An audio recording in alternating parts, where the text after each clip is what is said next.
Okay, screaming. Hey everyone, welcome back to another session. Today we have the amazing Dr. Devin. She's an orthodontist and she does so much more than just that. I've seen the PowerPoint a little bit. I'm so excited. So take it away whenever you're ready. Well, thank you so much. It's truly an honor to be here. Greetings from the future all. I am hailing from Japan. So yes, if you look down at the bottom corner, that is me from a town not too far from where I live.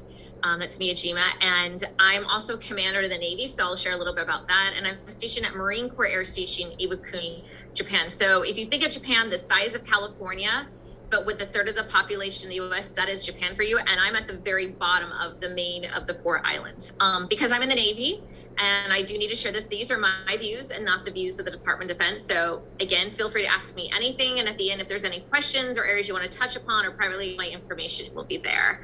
So what I'm going to discuss today is, my education, my journey. I went from a general dentist to being an orthodontist, and I had a chance to look through some of your amazing speakers that came before Dr. Foster, Dr. Eisenberg. There's one, I'm blanking on her name, that was in DC, because I really wanted to give you guys different information and a different perspective than kind of what you've seen before. And you'll definitely see my decision why I decided to specialize. I didn't go straight from dental school into residency. The scope of my practice, when to refer, because I think it's nice if you guys start seeing these things now so you can start training your eyes to look for things. What practicing the military looks like, where we're located, some different areas of orthodontics you guys didn't have from your previous presentations, some case examples and questions. And then just to put things in perspective, the bottom left photo is actually the first photo of one of my very first patients she took with her iPhone when I was in residency. So I also do have some YouTube links on this presentation that I do have highlighted that'll take you to different things that I actually use in my own practice. They're not mine. And again, I no financial interest here. Only on one item, and I'll go to that when we get there. But I just wanted to let you know there's some areas I may not go as deep into because I just want to give you a chance to look at this, and I'm giving this presentation free for your organizers to use. So again, thank you so much for having me. I really do appreciate y'all reaching out to me, Adam, Mahuri, and Tracy. So I started my degree, my education at St. Mary's College of California, and I got my bachelor's degree in communications and minor in science. And I will tell you, going to a Catholic school, you walk in and they tell you not even God gets an A, and they mean it. And they have a sliding grading scale. And why this is so important that I tell you is that very often grades are one of the things that people look at a box to be checked. And my grades in college were much lower than dental school because of that sliding grading scale, meaning I was in a class where they'd only give 2 A's, and it didn't matter if you had a 95. If 2 other people had 98s, guess what? They got the A's and you got the B's. And so I purposely did things to make myself stand out. And because my major was in science-based, I actually, this is just a copy on the below left corner, showed you exploring effective communication strategies dentists use in public healthcare. This was the dissertation that I did for my bachelor's degree that I proudly carried to each of my dental school interviews because it really showed who I was and what I wanted to bring to the profession. I fell into dentistry not because I wanted to. My dad was a dentist in the Navy, and I never dreamed I would drink the Kool-Aid as much as I have.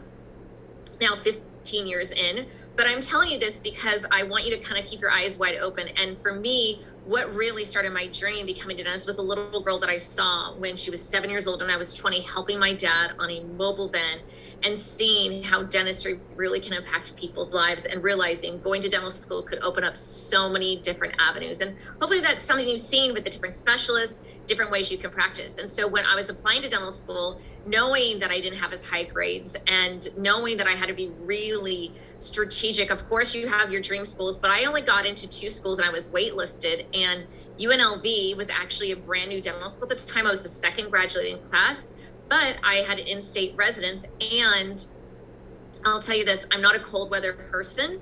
So interviewing at another school, they told me 25 degrees was warm, and going to UNLV, and even though they haven't seen their full accreditation, they were the first school to offer me admittance after I got off the wait list. And that happened in about April of 2003. And going from a private college and then going to dental school is a lot of money. I don't know if the numbers have been shot, but I'm now hearing numbers of people being debt close to $1 million after residency.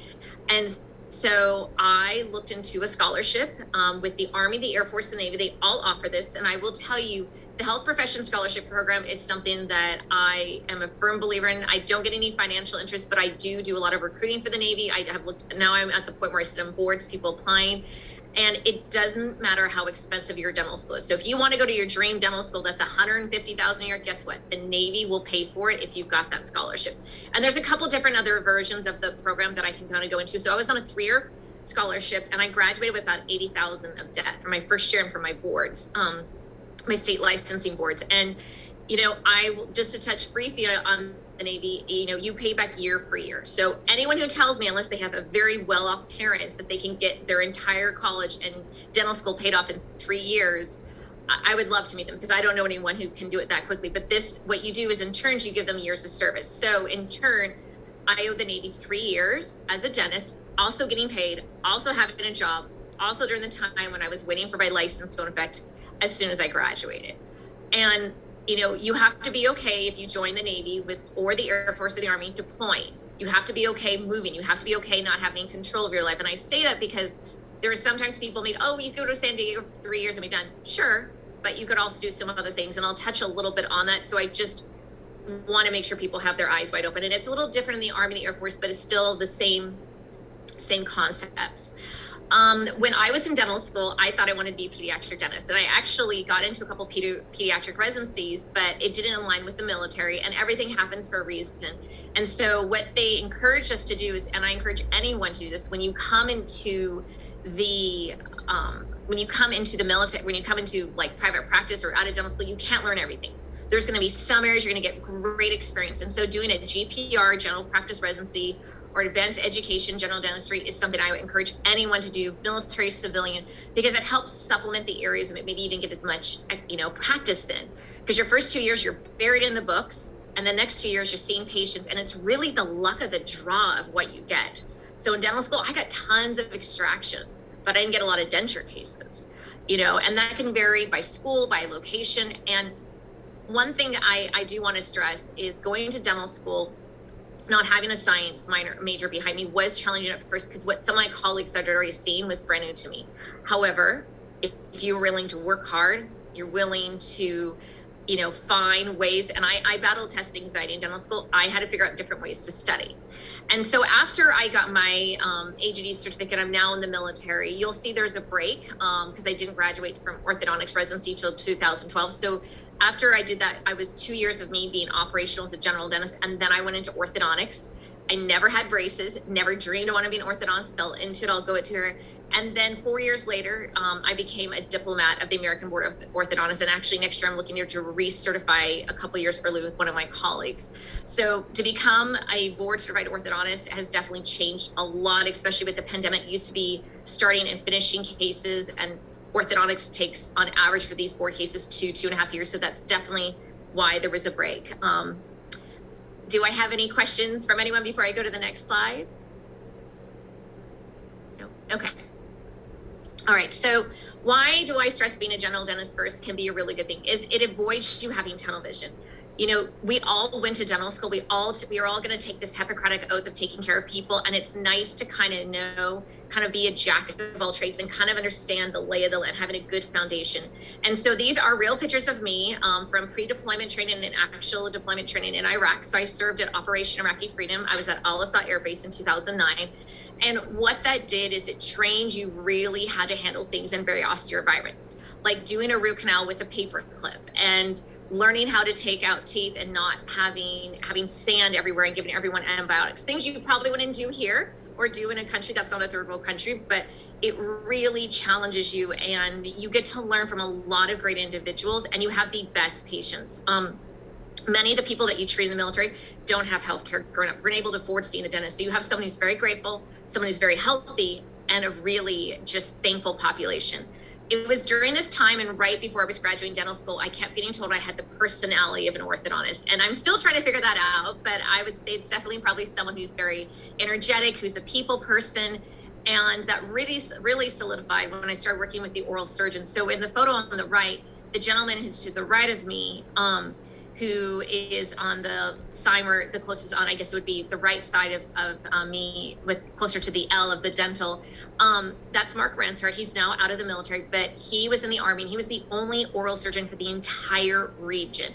And I'm going to tell you, the bombed out, like shelter, that was our dental clinic. So literally, I mean, a very, very different side of practicing dentistry. But there was times on deployment where someone took a bullet and I remember this gunshot to the face. The guy's tooth, he lost the tooth, but it saved his face. But we had to put things together, and I really fell in love, which I call the dark side of orthodontics, the surgery, the things that you can do to really change people's lives. And so while I was on deployment, before you go to residency with the military, you have to do what's called duty under instruction, which means, okay, hey, big Navy, I want to leave the Navy for a couple of years, specialize in X, Y, and Z, and then I'll come back. And the military pays for it. You just have to go through a board, and after that, then you can apply to residency programs. And some people do it and get successful the first time. I was very lucky. I was successful the first time, and other people didn't. And then what I also did was, while I was in Iraq, I interviewed for residencies on Iraq. So I didn't have to buy plane tickets, didn't have to get suits. I was waking up at 2:00 in the morning to do it, but it worked out really, really well and beautifully. And so why am I an orthodontist? Being an orthodontist is like being a quarterback on the football team. You are working with so many different people. Very often in my day-to-day job, I am either dealing with someone's command, which would be maybe someone's family. I'm dealing with different dental specialists, and we're trying to figure out ways to make things work. And again, you form relationships with your patients. You're married to them because you're with them for a couple years. And especially the more complicated the cases, the more it requires of you to multitask. And that is my personality. I love having a couple things juggled at once, but it also, by doing that, you get to see people grow and change. Like, I can't tell you how many times I have patients who are now smiling, even though the braces just went on, because now they can feel like the changes are happening. It's almost like the road construction signs around. So you know something's coming, but you're not quite sure. And then, especially in the military with the communities I work in, you become a role model in the community because you're meeting so many people. And even though I'm in scrubs, and some of my patients may not know I'm in the military because I wear scrubs and gym clothes and a white coat and not so much the uniform that you see here, is you get to get invested in the community and you get to know people. And to me, I think that's one of the great things. And it allows you to do other things. So as you can see from the bottom, I have a history in pageantry. That is taken from the midway that I did at an event on. And then obviously my co-residents at the bottom, us just having fun and being goofy. The other reason I would encourage, what I love about being an orthodontist, so in the military, you really get to be a leader in your profession. So right now in the military, only 18% of the women are in the military. And at my rank as Commander 05, or what would be considered a Lieutenant Colonel in the Army, the Air Force, Marines, there's only 0.29%.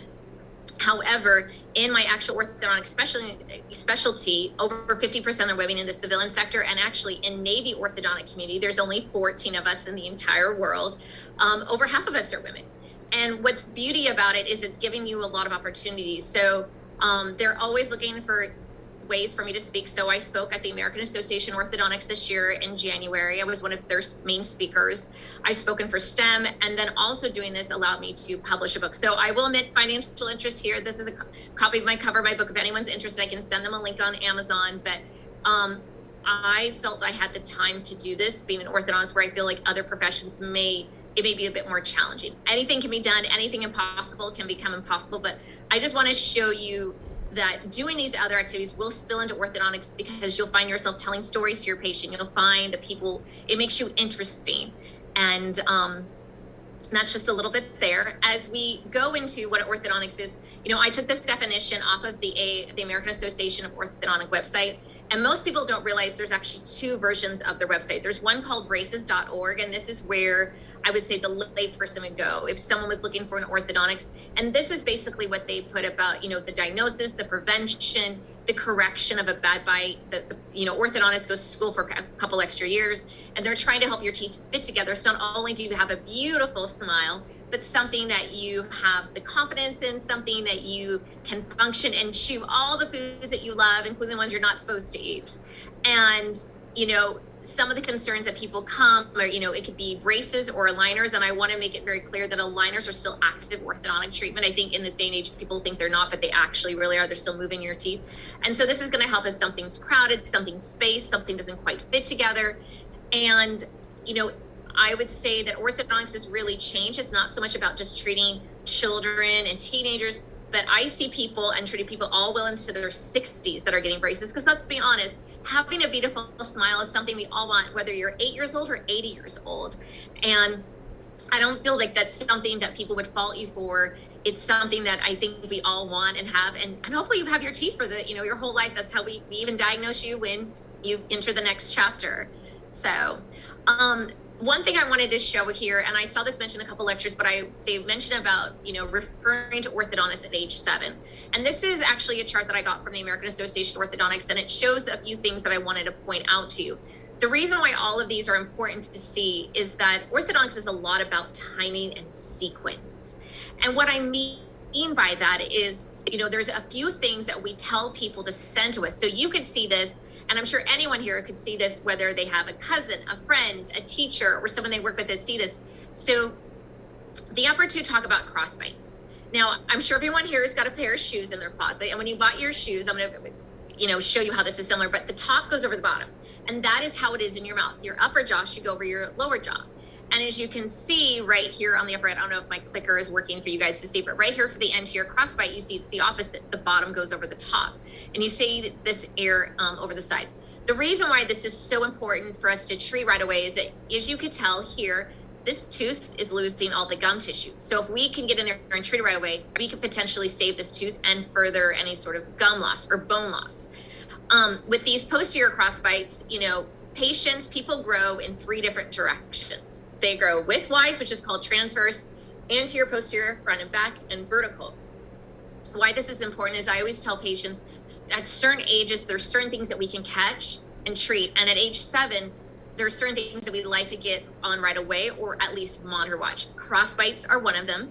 Oral habits down here at the bottom, sucking your fingers, sucking your thumbs. So for something to cause changes in your mouth, you have to do it for 6 hours a day or longer. Why is that important?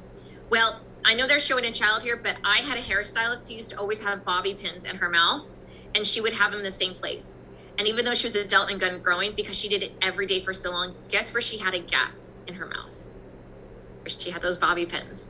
And so anything that we do, especially for a long period of time, will have an effect. And at a young age, what it can do right there with oral habits is it can actually cause a narrow upper jaw, narrow maxilla. And that's what you see actually with the posterior crossbite right here that I'm circling with my clicker. Crowning is something that we can see pretty much at any age we can treat. But again, it's more just getting the patient in the chair and us educating them. And there's also some skeletal issues that you can see. So right here, this person has a very forward upper jaw. And they might have what's called people call it underbite, but it's called reverse overjet or a class 3. Why is that important is that certain, in your skull and in your face, there's sutures, they're called frontales. And what happens is that they will fuse at different points. And the ones that affect certain jaws will fuse at a younger age than later. So if it's something where we can do something now, then we will, and then we'll actually look at doing full braces later. So again, I just kind of want to show some of these things that we kind of look at. So if you see them and you're in dental school, you're like, hey, I think they need to see an orthodontist. They'll be very impressed because you're not even a dentist yet and you're already catching on to these things. So where in the world are military orthodontists? And I'm going to focus on the Navy. So we do have more orthodontists in the Army, the Air Force. But actually the picture below on the lower right is many of my Navy orthodontists. Some of them are actually just recently got out, but that's probably the most I've ever seen at any conference that was in Los Angeles in 2019. And we have a different job depending where we are. So as you can see in the States, we're located in California. Texas is where we actually have our training program. And if you recognize it from earlier, that's actually where I did my training. It's a tri-service program, meaning we have Army, Air Force, Navy. We're located in Norfolk, Portsmouth, Virginia. We're located in Bethesda, Maryland. That's kind of in the DC area. And we actually have a postgraduate dental school there for other programs, whether you're interested in perio, oral surgery, you name it. Annapolis, which is the Naval Academy, and Lejeune.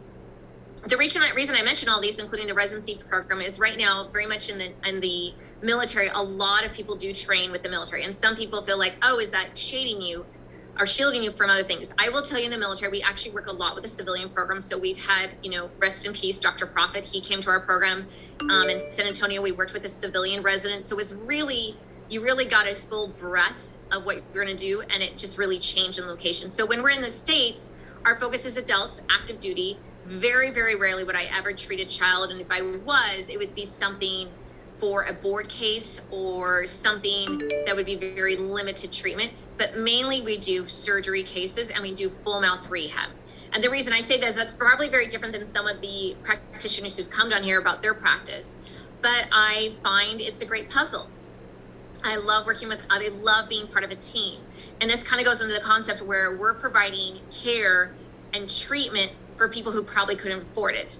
I'm not sure if many people are familiar with orthodontic surgery, but it's actually not covered by a lot of insurances. So in private practice, I know my colleagues sometimes have a harder time selling it to the patient, where for our patients, it's free. And it's always really nice to do that. And we work hand in hand with the oral surgeons. So we're part of, I'll give an example. I have a really great case to show you guys later. So where we are overseas, so we're in Japan. I'm actually coming from Iwakuni, but Okinawa, which is like the version of Hawaii off of mainland Japan, and Yokosuka, which is outside of Tokyo.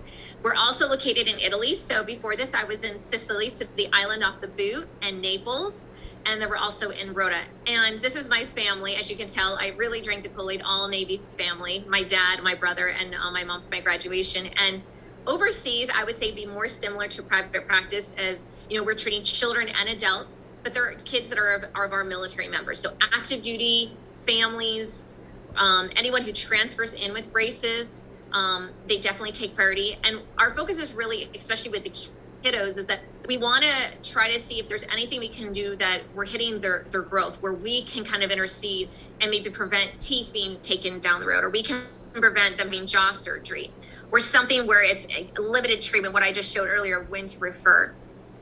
And so that's really our focus now. As I told you earlier, there's only 14 orthodontists in the Navy in the entire world.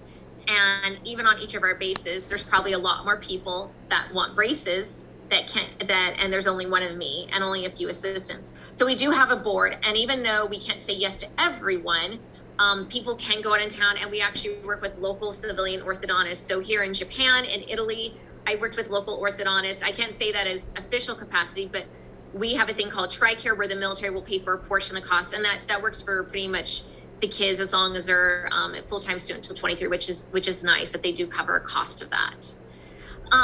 So kind of going into some of the treatments and some of the things that I do, growth modification is something that's a bit tricky, and very often it's because we're looking at pubertal growth where when you go from a little girl to a woman, a young boy to a man. And very often as orthodontists, we treat girls too late and boys too early. And what I mean by that is very often I will have a patient who sits in my chair, and she may be 10 years old. That's what her biologic age says, her birthday says, but she may look like she's 16. She may have hit puberty early. Or in her mouth, her dental age may show that she's only 11 or 12. And the reason why growth modification is helpful is that we're helping out a discrepancy between the upper and lower jaw, a skeletal discrepancy. And what you're seeing examples of here are actually headgear. So you're seeing headgear from the bottom that's wrapping around that's helping out with the discrepancy. It's called for skeletal class 2, as well as the one on the far right. And then you have one in the middle that is reverse pull headgear, that is dealing with someone who maybe has a discrepancy where their lower jaw is a little bit more forward or their upper jaw is a little too far back. And what that can do is it can really assist with getting things to fit together nicely, and then lessen the need of potentially surgery or extractions down the road. Another thing that's very common that you'll see is rapid palatal expanders. So RPEs, and there's different variations of them, and I'm sure some people here probably had some when they were younger, and you may have them again. And this deals with the transverse, so the width. And the reason why this is so crucial is that we have a suture in our palate, and the suture, let's see if I kind of run it down right here. That suture will fuse after a certain age, and that age can vary a little bit, but it's lined up with when children finish puberty. So the suture can be kind of like this. If you see with my hands apart, And then what happens is it gets tight and then it solidifies. The reason why it's able, if you want to expand someone who's younger, is that you can not only get a dental effect where their teeth are getting apart, so they're no longer in that crossbite. You remember how I said how the upper jaw is in between the lower jaw, like the top of the shoebox falls in the box, not over it. But you can also get a skeletal effect, which means as you expand them like this, bone will then fill in. And so you can do basically what would require surgery as an adult, but as a child, as someone who's growing. And so this is something, people sometimes will say certain ages, and I've been guilty of this too, but really depends on when someone goes through that pubertal growth. Now, just to give you some examples, these are cases provided from some of my alumni, just because every time I move, I'm not always to take my cases with me or my photos with me. But here's a young girl who had, blocked out canines. You can tell she has some crowding, but she's got really good facial structure. And that's something that's really changed in orthodontics, is that we're really looking at someone's face. We study, and I even did this in my dissertation for my master's degree for residency. We really study, how does someone's face, how do they age? How are they going to look 5 years from now, 10 years from now, 20 years from now? Because we all know we're going to age. We all know that if we look at our grandparents, when they smile, they show more of their lower teeth, not their upper teeth. We know that there are certain features that will look different over time. And so when we're considering camouflage, we're considering this in someone who, like her, has probably already done most of her growth.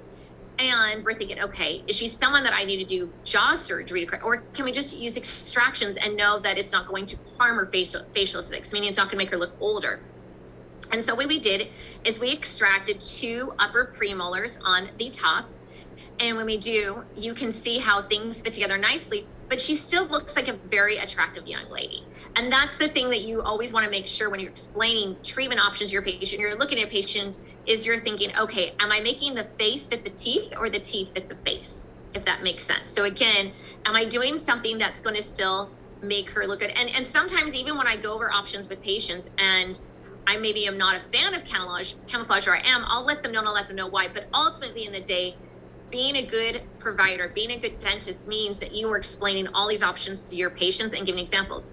Now, one thing you're going to see here is you're going to see right here, if you look at the molar relationship, and I'm not sure if you guys have studied this in canine relationship. So as orthodontists, we're very keen. We want to try to get more of a class 1 canine relationship. And what that means, it means your maxillary canine occludes between your mandibular canine and your mandibular first premolar. We're not so much as concerned about the molar relationship. So here she finished a full step class 2. And I say full step class 2, meaning that the maxillary mesiobuccal cusp, so this cusp that's the furthest most forward, came a little more forward.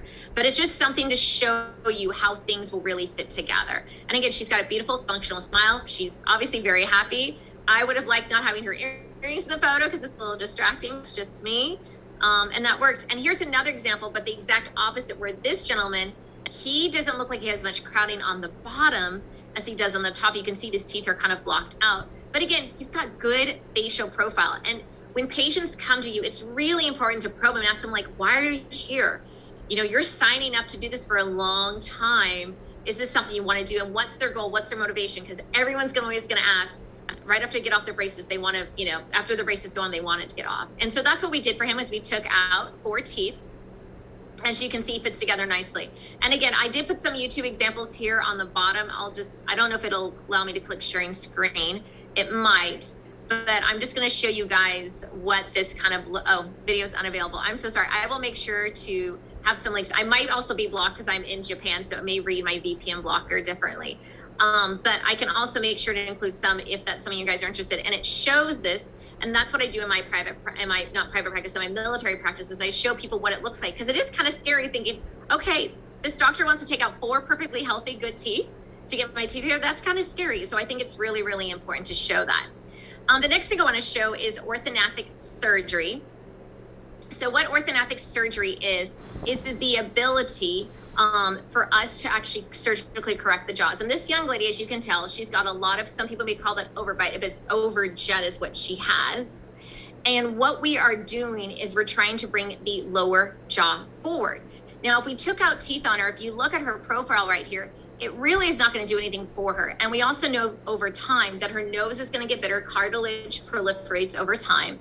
And it's not really going to give her a nice profile. So we actually presented doing jaw surgery to her.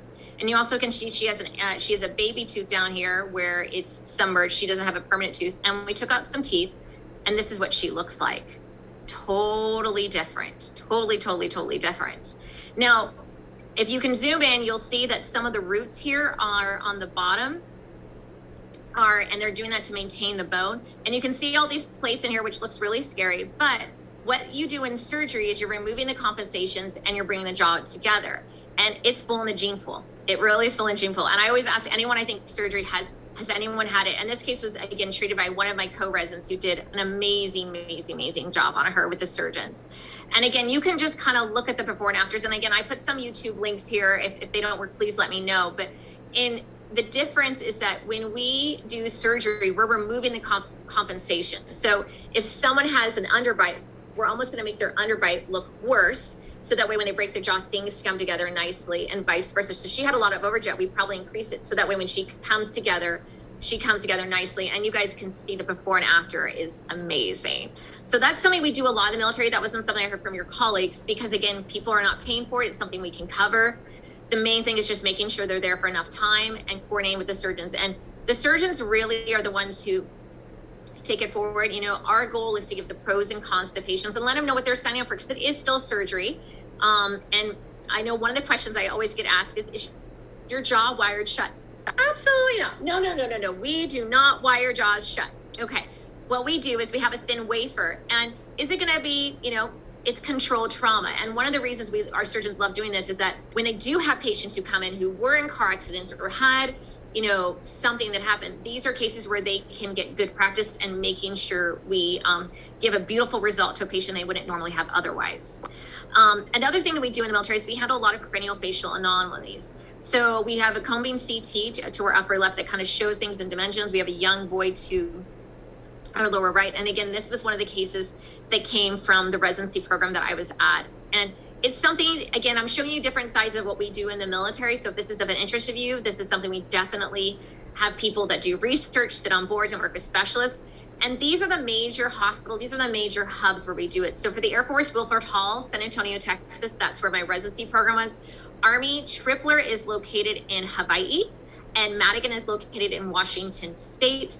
And for the Navy, we're located in San Diego, that's Balboa, Norfolk, Virginia, Portsmouth, Virginia, same area, and Bethesda, Maryland, which is outside of DC. And so we work with all these team members, and what they do is that they actually, someone who has a cranial facial anomaly will come for a day, and then all the specialists will rotate different in the rooms, and then they all come together.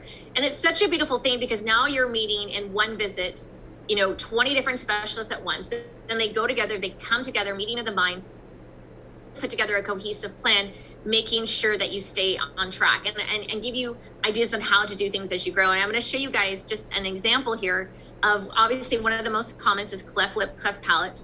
And it's actually very common in Japan. So in the US, I believe it's one every, I think we said 10,000 births. In Japan, it's 1 in 500. And usually it's a combination of both cleft lip and cleft palate. You don't see it very often by themselves. And so this is something that we see and handle and juggle. And I even had a case myself in the military.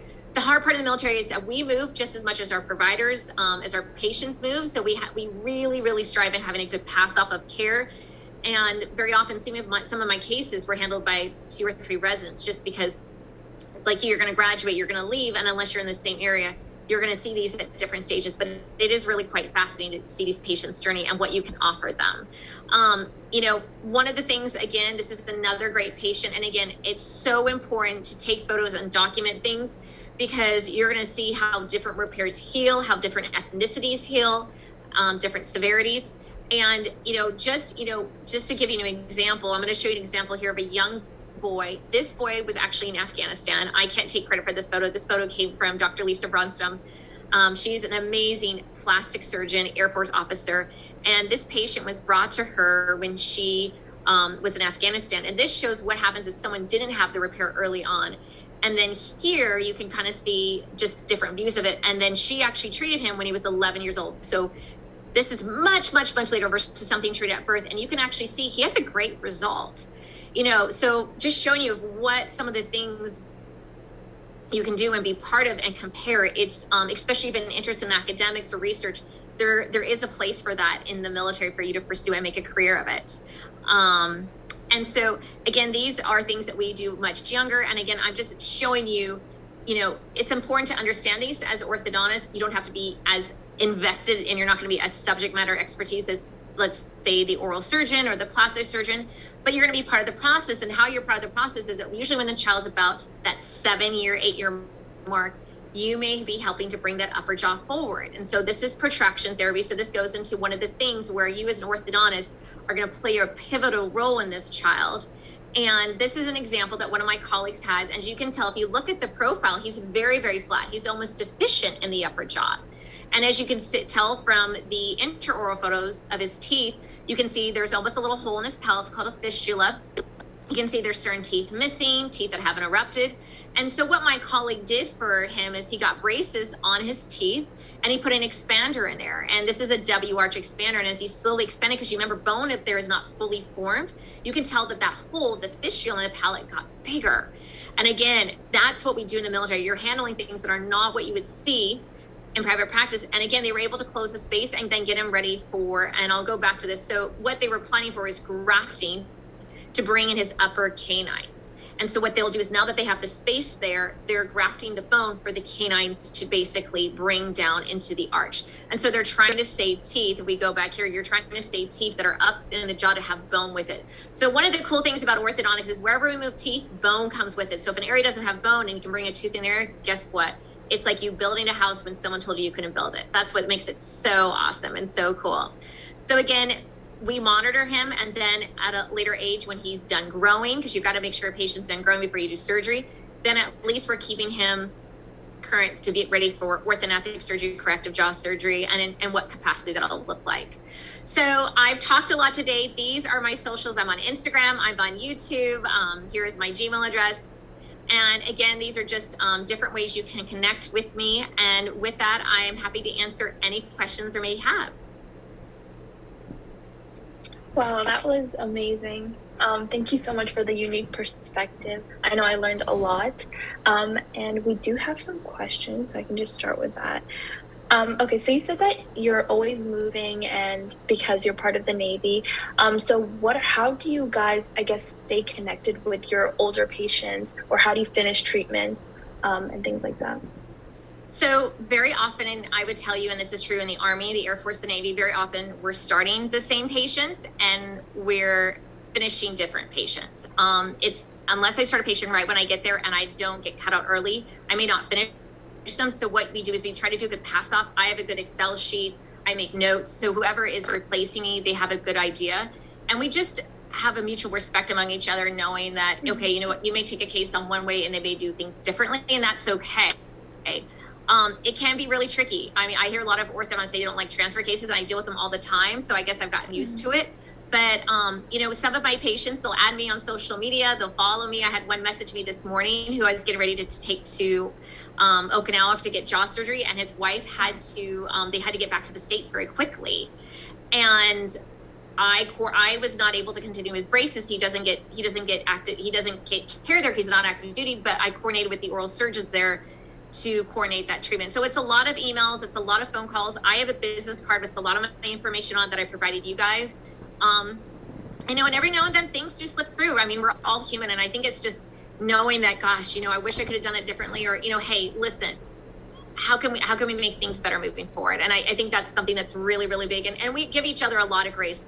Moving around, especially during the pandemic, was tricky, especially for me in the military. The practice here hadn't had anyone for about 4 months. And so it was just going in saying, hey, listen, I know it's been hard. I know it's been frustrating, but what can I do for you? And I made sure to meet with each patient. And if I didn't know what was going on, since that can be possible, you could always do a set of records. So the records would be like you doing something like this, taking photos, not just telling the patient, you know what, let's take a picture and see, does it make sense to continue the path we're going, or do we need to realign and kind of do a detour and get to the direction you are going? Because we're allowed to change our minds, and that's the beauty of orthodontics. It's very dynamic.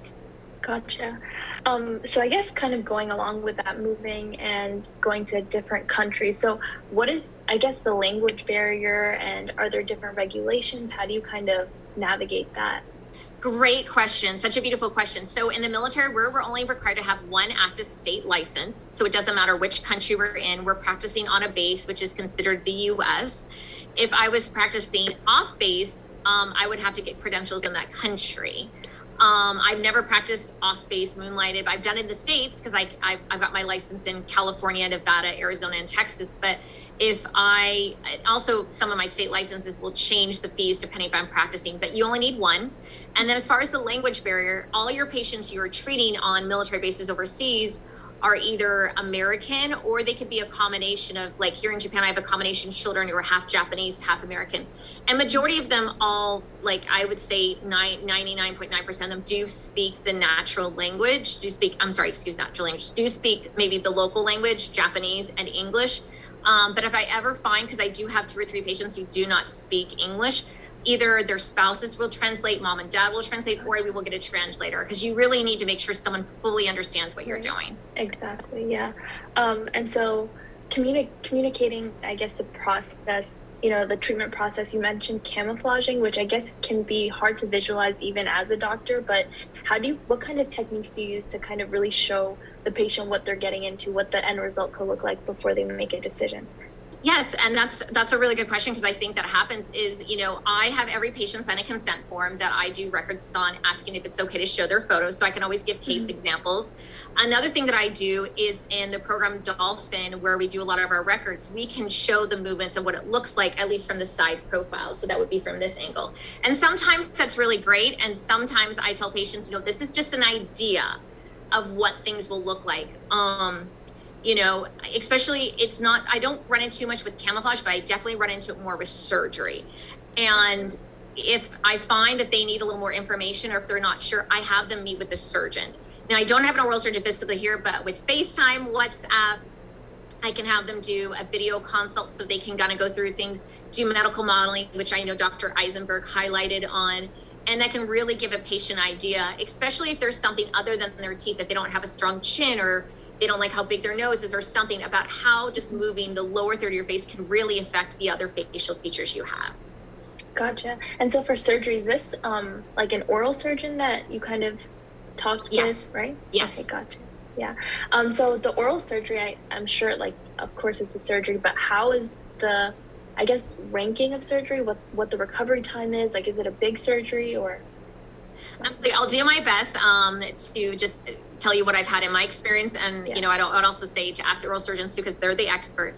But majority of my patients, I tell them, when we want to do orthodontic surgery, it takes about a year to year and a half to prep the case if you're doing surgery later, not surgery first. And I do a set of records. I present it to the board. I get the surgeon's recommendations. And then when they're getting close to the surgery, I'll do what's called a second look meeting. I take a second set of records and I present it to the surgeons. And usually my patients go down to Okinawa. That's where they go, because I don't have an oral surgeon physically here. And they're there for about 2 weeks. So they have to do a COVID test. They'll do some records, some medical modeling. Then the patient will have their surgery. And then they'll have the recovery time, which is about 10 days, give or take, depending on the type of surgery. Obviously, the more you're cutting, the more chances for complications, upper jaw, lower jaw combination. And then they'll be in a surgical splint for about 6 weeks. And usually I'm the one who takes it out just because of the location. But when I did work with surgeons, I did have them take it out. And what it is that before they go into surgery, we do put on what's called extra lugs. It almost looks like another set of brackets. And what that does is it just adds an extra layer of reassurance. So when their splint comes out at 6 weeks, we take that off and maybe replace it in the brackets. And then we have a beautiful thing called the RAP effect, rapid acceleratory phenomenon. So this is like you getting, versus, let's say braces is driving a car versus the RAP effect is getting in an airplane. You're going to get from point A to point B much faster in an airplane. And that's what the RAP effect does. So it's amazing when we can definitely capitalize that and really finish and detail the case much quickly. Right. Makes sense. That's amazing. So you mentioned that you fell in love with the dark side of dentistry. So what kind of differentiated your journey with orthodontics versus oral surgery? Why didn't you decide to do oral surgery solely? I did actually have an oral surgeon write my record of recommendation for the Navy for oral residencies. I am a people person, and I'm not saying oral surgeons aren't a people person, but I love to get to know my people. I love to be part of their family, be part of the team. And with the surgeons, you have such a finite period of time And I think I'm just too bubbly. I'm too positive, upbeat. And I don't know if they want the cheerleader there, the Susie Sunshine. But what I did like about them is I like being part of a team. I loved being in the operating room. It's been too many years since I've been in there, and I hope to go back for my next case where I get to see what they do and to know that, you know, I pride myself on my communications of working with them and say, hey, listen, I know what you do is tough. You're in here for 10 hours. You can't eat, you can't drink, you can't go to the bathroom or anything. What can I do to set you up for success, to set our patient up for success, to have that smile they're going to be so proud of? And for me, it's going in and bringing my stuff and saying, hey, what can I do better? And very often I find that some of the areas that I'm overly critical of my work, they're like, no, it's fine. Like, doc, send it to us now. Like, they're fine. Like, we can help you fix this.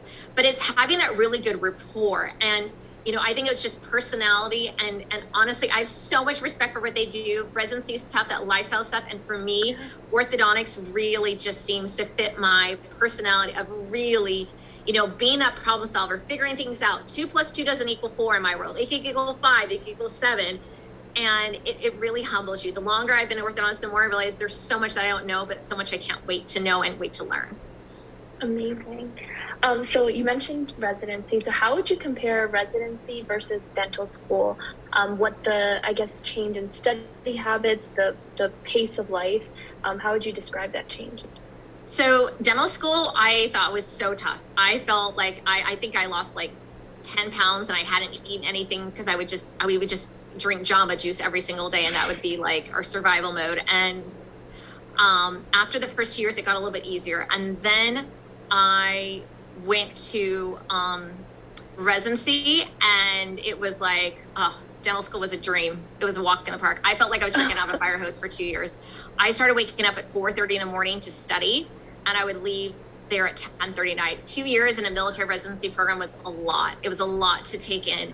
I think if we had a little more time, would be nicer, but at the same time, you compound that with different branches of the military and all the things I had to do in the military. It was a lot, but I wouldn't trade it. I mean, I had 6 full-time attendees, and there was only 5 of us residents per class. So I feel like I got some really great one-on-one time. But because of that, I got a lot of one-on-one time. Amazing. Yeah, that's amazing. So you said that your dad was part of the Navy and also a dentist, right? Yes. Okay. So I'm sure you had some, I guess, perspective as a kid watching him do his job. So what do you think, like when you finally were in the position, what do you think changed? Like how did your perspective change? What shocked you the most? What shocked me the most was I realized my dad did a lot of things that a lot of general dentists didn't do from his time in the military. So my dad handles, you know, doing retreats of root canals and temperamental disorder and other things that I learned that a lot of colleagues would refer out. Maybe that's because of his time in the military.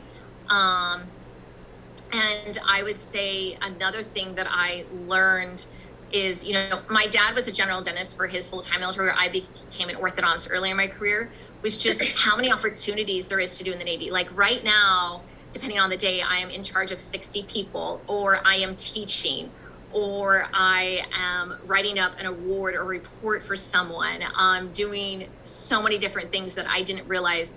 And I have an opportunity to help people with their careers. And I think that's something that's so beautiful and can be so life-changing, because I don't know if I could be in the same place day in, day out doing the same thing. I know some people love it, but I really like the breadth and the depth the military really offers. And there's so much more to meet the eye, and it's changing. I mean, to do some of my passion projects, I'm not sure if I would have the time or capacity, because I don't see the same volume of patients, but my patients are more complicated and have more complicated situations than I feel some of my colleagues do in private practice. And that may be just location dependent too as well.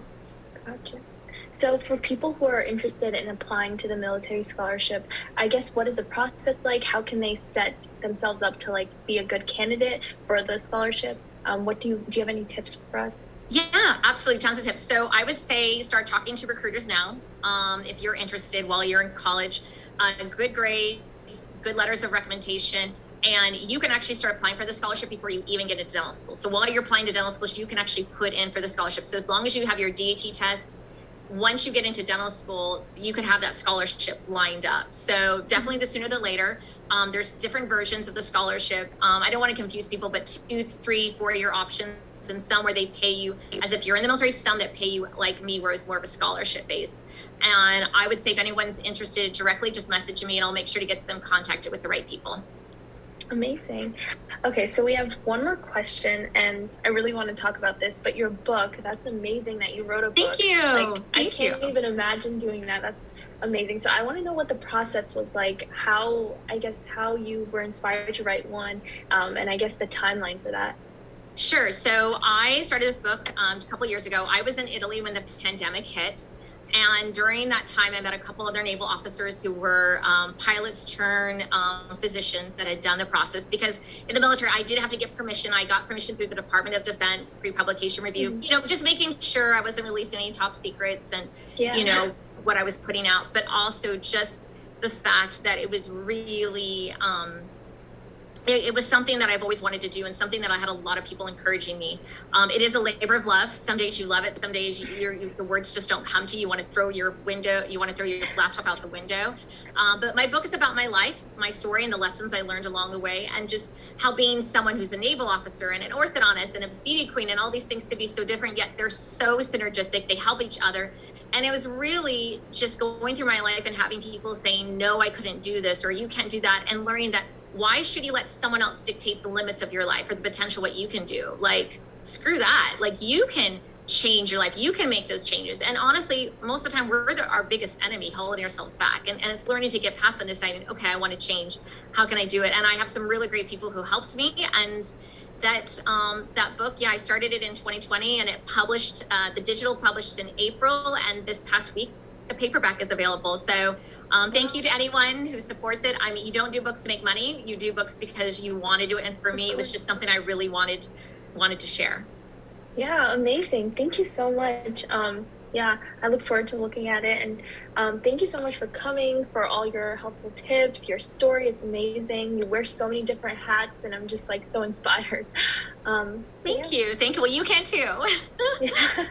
Yeah, so thank you guys for watching. You guys can take the quiz, which we'll put up after for your virtual shadowing hour.